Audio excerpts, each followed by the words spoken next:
Hi, Isabella and Sarah. It's great to be with you in person at the IUCN Congress. Can you tell me a little bit about Women for Conservation, your organization, and how it started?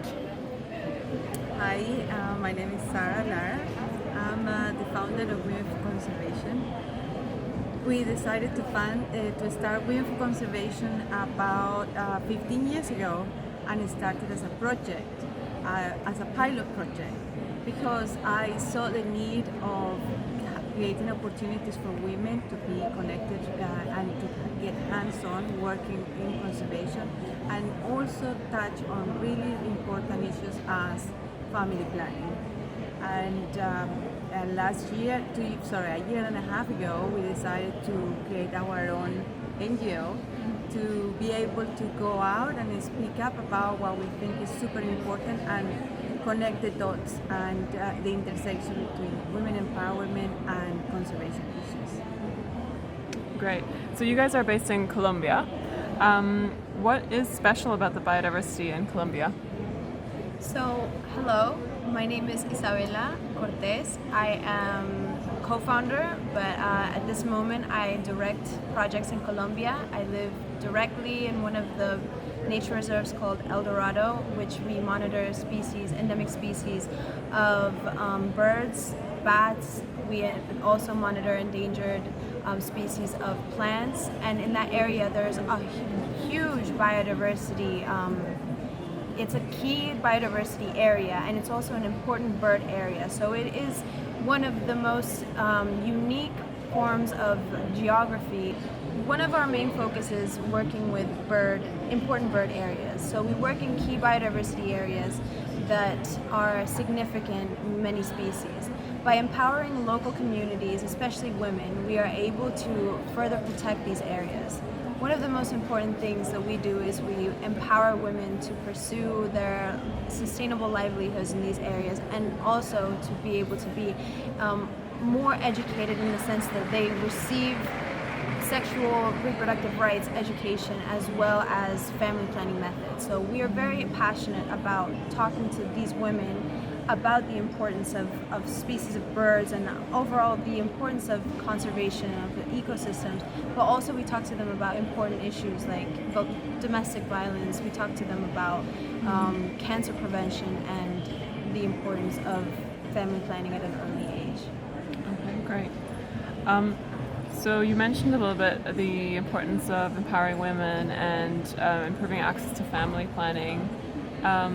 Why do you think that is important within the conservation sector, and why do you think it's such a neglected issue currently?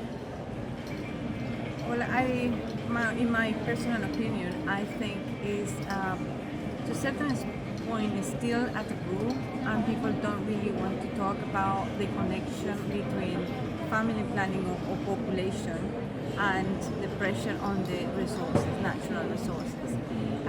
Now more and more people are happy and open to discuss it, but it's still something that is very intricate and delicate. So for us, it has been an incredible experience to have the opportunity to go to groups, to rural areas, or to different groups of people who are willing to listen to our message and resonate with them. We've seen the transformation from 15 years ago when we started talking about family planning, and back in that time it was even more difficult sometimes dangerous to talk about the women's rights to choose how many kids and how often they wanted to have it. Now you can see that people who are with a lack of resources, they see that it's very the struggle of bringing all the resources that the family and the kids need, or sometimes even the women see the pressure on their bodies to have so many kids so often. And what we have created is this space and this opportunity for women to come and talk to us, and the experts that we bring in with the sessions to talk openly about these issues. And it's just getting more momentum. We are super grateful for organizations like Population Matter who is supporting us, who giving us the resources and this network and partnership where we can not only be by ourselves, but with a community like-minded that we share the same message and the same principles, and that makes us stronger, and we can reach out to more and more women. We see constantly more young ladies coming to us and ask us for help. They want to get involved, and they see it. Maybe we underestimate the knowledge and the understanding of the people in the rural areas, but they know about climate change. They see it, the change that nature is having at the moment with more fires or whatever the threats where they are. So sometimes we need to just give the opportunity for them to speak up and share with us, and we learn most of the time. We learn more from them than they learn from us. We just being a facilitator and bringing people and partners. Like in Colombia, we're working with Pro Familia, who is an amazing organization who has opened all the doors for us, even during COVID, the most difficult time for humanity. We were able to provide and help women to have access to family planning. More than 110 women. That is remarkable. That is incredible. So we are looking forward the future and the very immediate future when we're gonna be able to get more and more women involved. Our message is being heard, and with this opportunity to come here and tell about our stories, and we are only two people, but with a lot of passion, two women with a lot of passion that we want to work with many more women. I think it's very important to talk about conservation in terms of conserving land and preserving rainforests and forests, but I also think, and what has been talked about in this conference, which is very important, is community development, how that affects conservation, which is one thing that we don't necessarily think that development has to go against conservation. You can develop communities that aid in the conservation of forests and ecosystems, which is very inspiring to hear from many people now, talking about gender, talking about indigenous people's rights, talking about empowerment. And there are so many women that are here that are so forward thinking in conservation. And I think that there's a lot of hope moving forward in the future. There's a lot of hope. There's a lot of women across the world and partners that are going to start doing some amazing changes, and what we need to be able to become a society, a collective society of humans that are forward thinking with conservation, not just small groups of conservationists, but the entire picture. What are kind of the main challenges, the main barriers that women continue to face in Colombia when trying to access contraception? What would you say is your experience?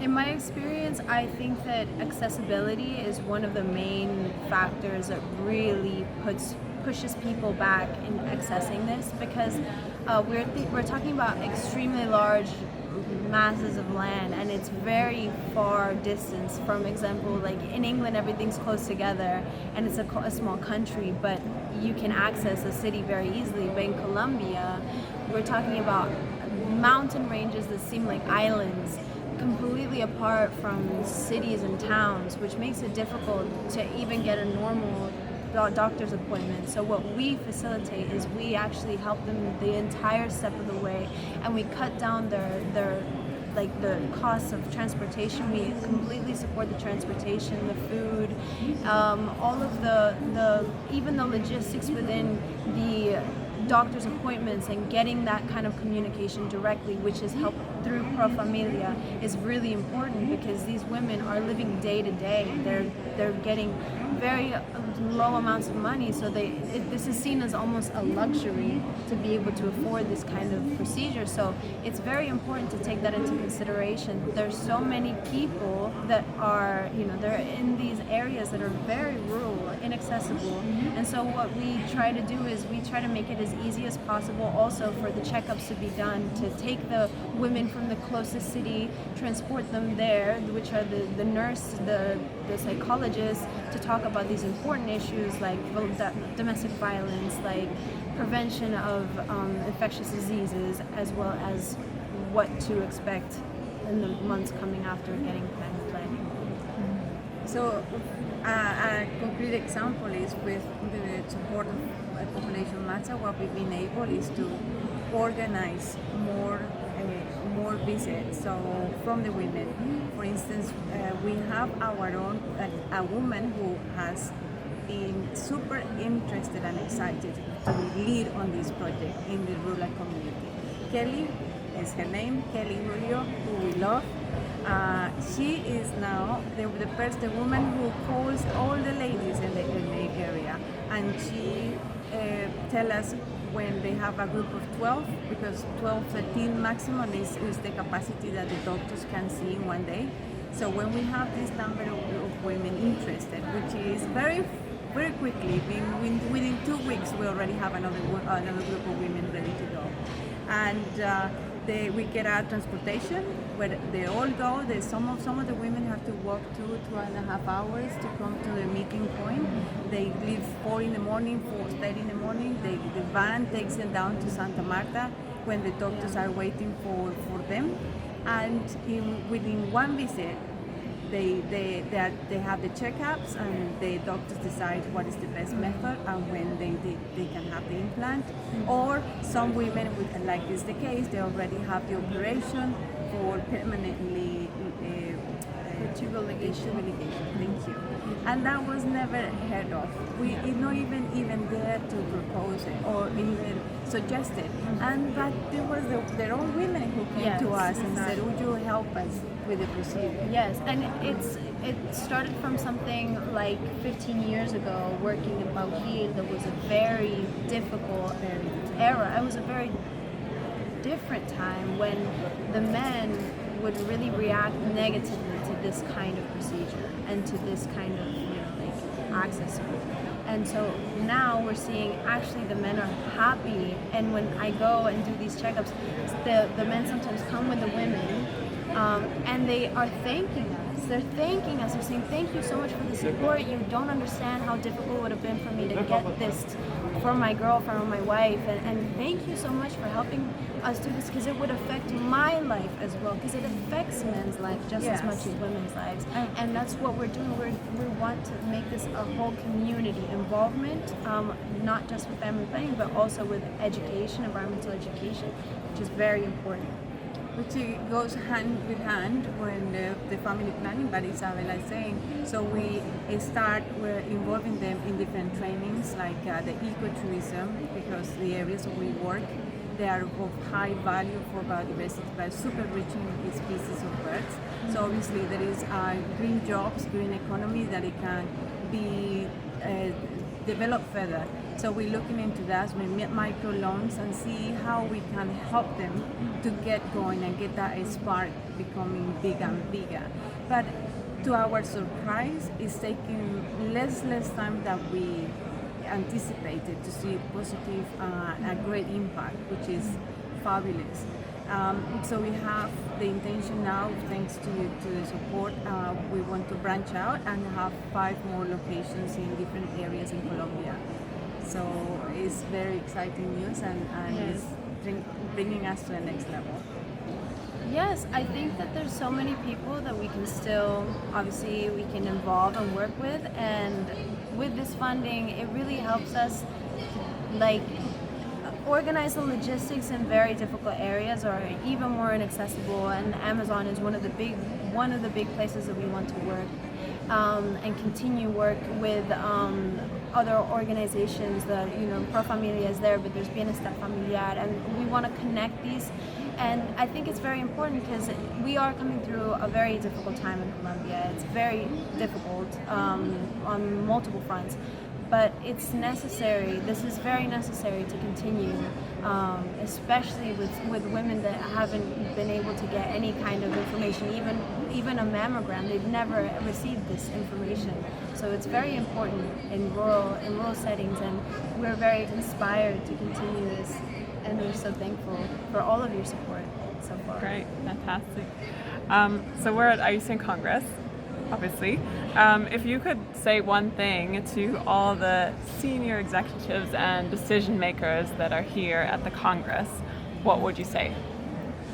I would say that they have so much power to influence the people how they think and the approach that the whole organization, IUCN, but also the partners they take. And I will encourage them to speak up even more about family planning and the gender empowerment. I know some are fully supported, but it's not taking the attention that it should even have, even more track, even more. It should be more on the table. An aspect so important. And still, yes, we have made good progress, but it's a long way.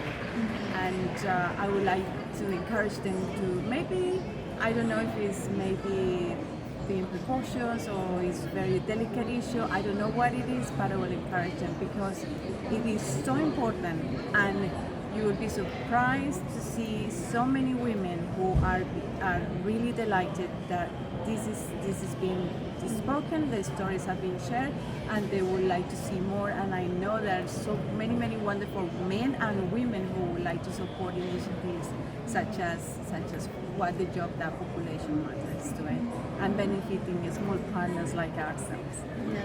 And there's so many partners, there's so many voices, there's so many indigenous peoples that need to be empowered and that are going towards this like bright future that we hope to have, you know. And as a young person, I can't lie and I can't, you know, pretend and say that I'm not afraid of what's going to happen, because I am afraid.